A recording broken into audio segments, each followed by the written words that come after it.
So ఈరోజు నాతో పాటు ఉన్న గెస్ట్ ఎవరంటే ఒక స్పెషల్ పర్సన్ అన్నమాట. హీరో ధనుష్ గారు.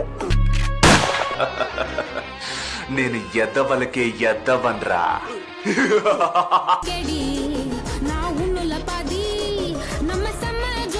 అమ్మా అమ్మా నీ పసివానమ్మా నువ్వే లేక వసివాడానమ్మా 100 దేవులే కలిసొచ్చిన అమ్మా నీలాగా చూడలేరమ్మా. ఎవరేరకొచ్చి ఎవరికి సీన్ చూపిస్తున్నావు చీరేస్తా.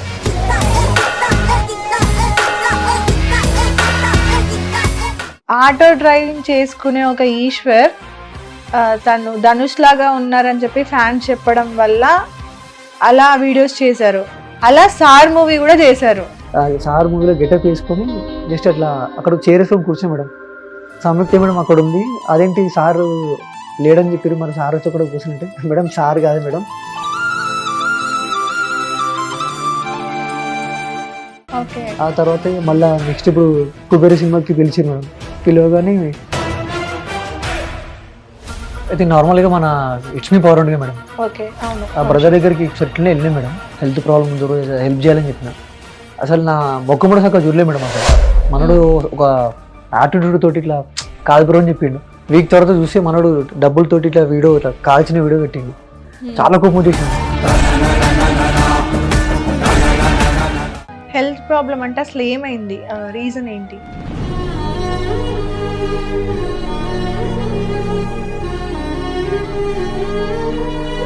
గవర్నమెంట్ హాస్పిటల్స్ కి ఎప్పుడు వెళ్ళలేదా? గవర్నమెంట్ హాస్పిటల్స్ అన్నింట్లో ఫ్రీయే కదా. అదే మేడం, ఫస్ట్ నేను గవర్నమెంట్ హాస్పిటల్ దాంట్లో వర్క్ చేసిన చాలా మంది చెప్పారు మేడం, అన్న దీంట్లో మిషన్స్ తక్కువ ఉంటాయి. ఇప్పుడు కొంతమందికి ఫ్యామిలీ సపోర్ట్ ఉంటుంది, అక్కలు కానీ బావలు కానీ అందరు ఉంటారు. ఇప్పుడు నేనంతే ఒక ఒంటరి వారం అయిపోయాను మేడం, ఎవరు సపోర్ట్ లేదు. అప్పుడు అమ్మ నాన్న దగ్గర అంటే కొన్ని గొడవలు అయిన వల్ల దూరం పెట్టించినాయి. అంటే 2-3 సార్లు నాకు అనిపించింది సూసైడ్ చేసుకుందాం అనిపించింది.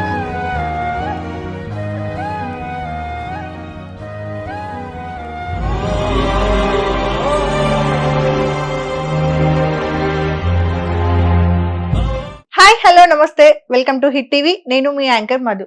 సో ఈరోజు నాతో పాటు ఉన్న గెస్ట్ ఎవరంటే ఒక స్పెషల్ పర్సన్ అన్నమాట. హీరో ధనుష్ గారు. అదేంటి హీరో ధనుష్ గారు స్టూడియోకి రావడం ఏంటి అనుకుంటున్నారా? ఆయనను చూస్తే నిజంగా హీరో ధనుష్ గారిని చూస్తున్నట్టే అనిపిస్తుంది. సో మాట్లాడిన కొంచెం ఆ మ్యానరిజమ్స్ కూడా అలానే ఉన్నాయి. సో ఆయన ఎవరో కాదు, ఈశ్వర్ గారు అలియాస్ హీరో ధనుష్ గారు. ఆ గెటప్ లో మనకి అందరికి చాలా టిక్ టాక్ లో ఉన్నప్పుడైతే చాలా ఎంటర్టైన్ చేశారు. సడన్ గా ఏందో తెలియదు కానీ ఇన్స్టాగ్రామ్ లో మాయమైపోయారు. ఆయన అకౌంట్ కూడా పోయింది. సో మధ్యలో ఏదో ఫినాన్షియల్ స్ట్రగుల్స్ వచ్చాయంట, హెల్త్ ఇష్యూస్ 2 years నుండి కూడా హెల్త్ ప్రాబ్లమ్స్ ఏవో ఫేస్ చేస్తున్నారంట.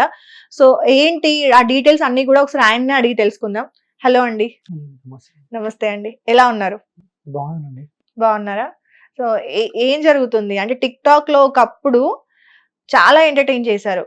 నార్మల్ గా ప్రభాస్ గారికి ఒక ఆయన లుక్ తో వచ్చారు, బాలకృష్ణ గారి లుక్ తోని, ఇలా చాలా మంది కూడా వచ్చినప్పుడు మీరు కూడా చాలా ఫేమస్ టిక్ టాక్ లో ఉన్నప్పుడు. ఆల్మోస్ట్ అన్ని ఏమంటారు టీవీ షోస్ కి కూడా చాలా మందిని ఇన్వైట్ చేయడం జరిగింది కదా. సో మీదేమైంది, ఎందుకని మీరు అంత ఫామ్ లోకి రాలేకపోయారు? అంటే టిక్ టాక్ ఉన్నప్పుడు మాత్రం అసలు టిక్ టాక్ నేను నార్మల్ గా అయితే ధనుష్ లెక్క చేయలేదు. స్టార్టింగ్ కామెడీ పరంగా చేసిన, అంటే నార్మల్ గా వాళ్ళ వీళ్ళకి సాంగ్స్ పాడడం అట్లా చేస్తే మా వాళ్ళు కొంతమంది ధనుష్ లెక్క లేకుండా కొంతమంది ఇట్లా బీడ పెట్టుకొని చేస్తుంటే మా వాళ్ళు కూడా ఒకసారి చేయమా అంటే చేస్తే అది తక్కువ వీడియోలో 230 వీడియోస్ ఏమో చేసిన మేడం. నేను మొత్తం దానికి 3,70,000 ఫాలోవర్స్, 2.7 million లైక్స్ వచ్చినాయి. సో అదే కంటిన్యూగా చేద్దాం అనుకునేసరికి అప్పుడు మధ్యలో దానికి నా ఇన్స్టాగ్రామ్ బయో లింక్ ఇచ్చిన, టిక్ టాక్ పోయినాక ఇన్స్టాగ్రామ్ ఉన్నప్పుడు ఇన్స్టాగ్రామ్ బాగా చేసినప్పుడు మధ్యలో వెళ్ళిపోయింది, ఇన్స్టాగ్రామ్ కూడా అకౌంట్ కూడా వెళ్ళిపోయింది. అది దాదాపు ఒక 2 years నుంచి హెల్త్ ప్రాబ్లం ఉంది. ఆ హెల్త్ ప్రాబ్లం వల్ల జనాలకు రాలేకపోయాను. ఇప్పటికి కూడా అదే ప్రాబ్లమ్ తోటి సఫర్ అవుతున్నాను. హెల్త్ ప్రాబ్లం అంటే అసలు ఏమైంది, రీజన్ ఏంటి? అంటే 2000 అంటే దాదాపు ఒక 2 years మేడం. ఆ తిన్న ఫుడ్ అనేది నాకు డైజెస్ట్ కావట్లేదు మేడం. అసలు ఏం తిన్నా ఒంటికి పట్టట్లేదు, అసలు బాడీకి ఇమిడతలేదు. ఏం తిన్నా అని మోషన్లు వెళ్ళిపోవడం, అట్లా కొద్ది వెయిట్ లాస్ అనేది స్టార్ట్ అయిపోయింది. నార్మల్ గా ఇప్పటికి నేను గాంధీలో మొత్తం చూపించుకున్నా, గాంధీలో ఎండోస్కోప్ వరకు వెళ్ళిన చూపించుకుంటే నార్మల్ అని చెప్పారు. ఆడ టాబ్లెట్లు అన్నా మళ్ళీ సేమ్ రిపీట్ అది మోషన్. మళ్ళీ మా ఇంటి దగ్గర ఒకటి జీజీ హాస్పిటల్ ఉంది, ఒక ట్రస్ట్. దాంట్లో పోయినా, దాంట్లో మెడిసిన్స్ ఇచ్చారు, దాంట్లో వాడినా, మళ్ళీ సేమ్ అదే పొజిషన్. మళ్ళీ రామకృష్ణ మఠంకి వెళ్ళినా, అక్కడ టాబ్లెట్స్ ఇచ్చారు, అదే వాడినా. లాస్ట్ ఇప్పుడు నిమ్స్కి వెళ్ళినా మేడం. నిమ్స్లో కూడా ఒక 2-3 డేస్ వరకు ఉండే దాంట్లోనే. సో దాంట్లో కూడా మొత్తం ఫైనల్గా సిటీ మొత్తం అంతా స్కాన్ చేసారు. నార్మల్గా ఏం లేదని చెప్పారు, టాబ్లెట్స్ వాడని చెప్పారు, వాడుతున్నా, సేమ్ అదే ప్రాబ్లం. ఇంకా దాదాపు ఏం లేదు అన్నప్పుడు టాబ్లెట్స్ ఎందుకు? అంటే ఇంకా సంథింగ్ లోపల ఇంకా లివర్కి ఏమైనా ఎఫెక్ట్ ఉందేమో అనుకుని ఓకే. వాడుతున్నా మేడం అవి. ఓకే. సో ఇప్పుడు కూడా అదే ప్రాబ్లం ఉంది. ఓకే. అంటే నార్మల్ గా డైజెషన్ ప్రాబ్లమ్ అంటే మనకి ఎసిడిటీ వీటి కిందికి వస్తది. ఇక్కడ ఈ పార్ట్స్ కి సంబంధించిన అంతవరకు ప్రాబ్లం ఉంది అంట. అంటే మీరు ఆల్మోస్ట్ 2 ఇయర్స్ నుండి కూడా హాస్పిటల్స్ చుట్టూ తిరుగుతున్నారు. ఇప్పటివరకు మీకు ప్రాబ్లం ఏంటో బయటికి రాలేదు. బయటికి రావట్లేదు సో అసలు. మల్టిపుల్ టాబ్లెట్స్ వేసుకోవడం వల్ల దాని వెనకాల కూడా సైడ్ ఎఫెక్ట్స్ ఉంటాయి. ప్రతి టాబ్లెట్ కి సైడ్ ఎఫెక్ట్ ఉంటది. మరి వాటి వల్ల లివర్ కి కానీ, లంగ్స్ కి కానీ, లేదంటే మీ కిడ్నీస్ కి కానీ వీటికి కూడా డ్యామేజ్ అయ్యే ప్రాబ్లం ఉంది కదా. మరి ప్రాబ్లమ్ ని అంత ఈజీగా ఎట్లా వదిలేస్తున్నారు? క్లియర్ గా ఒకేసారి మొత్తం బాడీ చెకప్ చేయించుకోలేదా? చేయించుకున్నాను మేడం. ఇప్పటికే దాదాపు అసలు అవి ఆ టెస్ట్లకే నార్మల్ గా చాలా డబ్బులు ఖర్చు పెట్టుకున్నాను నేను. ఓకే. నార్మల్ గా ఇప్పుడు ఇన్స్టాగ్రామ్ లో హెల్ప్ చేసి ఉంటారు కదా మేడం, నేను వాళ్ళకి కూడా చాలా మందికి మెసేజ్ పెట్టిన. అంటే నేను ఒకప్పుడు టిక్టాక్ ఉన్నప్పుడు, అంటే నా వంతు డబ్బులు సాయం కాకపోయినా అని పోయి ఇట్లా వీడియోలు చేసి నార్మల్ ఇంకా నా తరపు నుంచి 1000 ఇట్లా నార్మల్ చాలా మందికి ఇచ్చినా కానీ నేను అవి ఇట్లా రీల్స్ లెక్క పెట్టుకోలేదు. ఇప్పుడు ఎగ్జాంపుల్ అయితే ఇప్పుడు మన విజయ్ గౌడ్, చందు రాక్స్, వాళ్ళకి వీళ్ళకి మెసేజ్ చాలా పెట్టిన, బ్రో నాకు డబ్బులు ఏమొద్దు బ్రో, నాకు చేతికి ₹1 వద్దు, సో పలానా నేను హాస్పిటల్కి వెళ్తా, దానికి వాళ్ళకి పంపి అని చెప్పి మెసేజ్ పెట్టిన మేడం చాలా మందికి. ఇప్పుడు ఇన్స్టాగ్రామ్ లో చాలా మంది ఇప్పుడు పెడుతున్నారు మేడం హెల్పింగ్ వీడియోస్. అట్లా చూసి కూడా వాళ్ళకి మెసేజ్ పెట్టిన, ఎవరు రెస్పాండ్ కాలేరు. అయితే ఇప్పుడు ఇంకా దాదాపు ఒక 3-4 టెస్టులు మేడం. ఒకటి కొలనోస్కోపీ ఒకటి ఉంది, కొలనోస్కోపీ, ఇంకా ఒకటి స్టూల్ టెస్ట్ ఒకటి ఉంది, ఇంకొకటి బ్లడ్ టెస్ట్ ఏదో రాసిరి, ఓకే. అదొకటి ఉంది. ఇప్పుడు నాకు కూడా అర్థం కావట్లేదు అసలు ఎందుకు ఈ ప్రాబ్లం అయితే. గవర్నమెంట్ హాస్పిటల్స్ కి ఎప్పుడు వెళ్ళలేదా? గవర్నమెంట్ హాస్పిటల్స్ అన్నింటిలో ఫ్రీయే కదా. అదే మేడం, ఫస్ట్ పోయింది నేను గవర్నమెంట్ హాస్పిటల్ మేడం. దాంట్లో వర్క్ చేసిన చాలా మంది చెప్పారు మేడం, అన్న దీంట్లో మిషన్స్ తక్కువ ఉండేవి, నువ్వు దేశకుండా వేస్ట్, బయట టెస్ట్లు చేయించుకో, వాళ్ళు అక్కడ వాళ్ళు సజెస్ట్ చేశారు అనమాట. గాంధీ కూడా వేస్ట్ అని చెప్పారు. అంటే దాంట్లో తిరిగితే ఎట్లా పోవాలి మేడం, పేషెంట్ ఇట్లా తిప్పుతుంటారు కానీ ఓపికగా ఇట్లుండి ఇక్కడ ఓ అని చెప్పారు. సో గవర్నమెంట్ హాస్పిటల్ వర్క్ చేసే వాళ్ళే అక్కడ బాగాలేదు అని చెప్పారు. కొన్ని మిషన్స్ మా దగ్గర పనిచేయమని చెప్పారు వాళ్ళు. ఓకే. ఎక్కడ? గాంధీలో.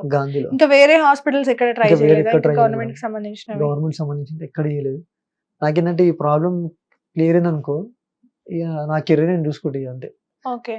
సో ఇప్పుడు మీరు ఒక ఇన్ఫ్లుయెన్సర్ అవునా? గవర్నమెంట్ మీకే హెల్త్ ప్రాబ్లం వచ్చింది. ఇప్పటిదాకా కూడా వేరే వాళ్ళ కోసం ఫైట్ చేసిన ఇన్ఫ్లుయెన్సర్స్ కానీ రియాక్ట్ అయిన ఇన్ఫ్లుయెన్సర్స్ ఉన్నారు. మీకే సొంత ఇప్పుడు మీ ఒంటి మీదకే ఆ ప్రాబ్లం వచ్చింది అన్నప్పుడు, గవర్నమెంట్ హాస్పిటల్లో ట్రీట్మెంట్ సరిగా లేదు అన్నప్పుడు మీరు ఒక ఇన్ఫ్లుయెన్సర్ గా ఎంతవరకు రియాక్ట్ అయినారు? ఏదైనా వీడియోస్ చేశారా? చేయలే మేడం. ఎందుకని? ఇన్ఫ్లుయెన్సర్ అంటేనే ఏదున్నా సరే జనాలకి తెలియజేసేవాళ్ళు అవునా? అలాంటి మీరు ఎందుకని గవర్నమెంట్ హాస్పిటల్లో ఇలా పని చేయట్లేదు, నేను ఒక ప్రాబ్లం లో ఉన్నాను, నేను ఇలా ఒక ఇన్ఫ్లుయెన్సర్ని అని చెప్పేసి మీరు ఎందుకు చెప్పలేకపోయారు? అప్పుడు ఏంటంటే నా పరిస్థితి బాగాలేనప్పుడు నేను వీడియో చేసి పెడితే ఎందుకు అని చెప్పి నేను హెల్ప్ అయ్యేది కదా మీకు వీడియో చేసి పెడితే. హెల్ప్ అయ్యేది కానీ ఆ టైంలో నేను చేయలేదు మేడం. నేను ఓకే. వేరే అక్కడ నుంచి లాస్ట్ ఎండోస్కోప్ వరకు చేయించుకున్నా. వాళ్ళని అడిగిన డాక్టర్ని, అంటే నాకు చూసే డాక్టర్ ఉండే, సార్ మరి ఇట్లా మీరు చెప్పిన టాబ్లెట్లు అవన్నీ వాడుతున్నప్పుడు ఇంకా ఇదే ప్రాబ్లం ఉంది సార్ అంటే, నాకేం తెలియదు, నువ్వు కావాలంటే రూమ్ నెంబర్ 52కి వెళ్ళండి అని చెప్పింది. ఆ రూమ్ నెంబర్ 52 వెళ్తే అప్పుడు ఎవ్వరు లేరు, సాటర్డేరా మండేరా ఇప్పుడు రా అని చెప్పి అంతే మేడం. నార్మల్గా గవర్నమెంట్ హాస్పిటల్ అంటే ఏంటంటే నేనే కాదు కదా మేడం, కొన్ని వేల మంది వస్తుంటారు, వాళ్ళకి సమాధానం చెప్పాలా, వాళ్ళకి ఒకసారి మంచిగా రిసీవ్ చేసుకుంటారు, మంచిగా రిసీవ్ చేసుకోరు. నేను కూడా అనుకున్నా నా ప్రాబ్లం ఇక్కడ సొల్యూషన్ ఉండదేమో అనుకొని నాకు ఇట్లనే ఒకళ్ళు చెప్తే నిమ్స్కి వెళ్ళినాక సేమ్ బాడీ చెకప్ అవన్నీ తీసుకున్నారు, సిటీ స్కాన్ చేసారు. అక్కడ కూడా ఇప్పుడు ఇంకో 2 టెస్టులు రాశారు. ఆ టెస్టుల కోసం డ్రాప్ అయిపోయినాయి. ఆ టెస్టులు చూపించుకుంటే మళ్ళీ నా ప్రాబ్లం ఏందో తెలుస్తుండేదేమో అనుకుంటా. ఓకే.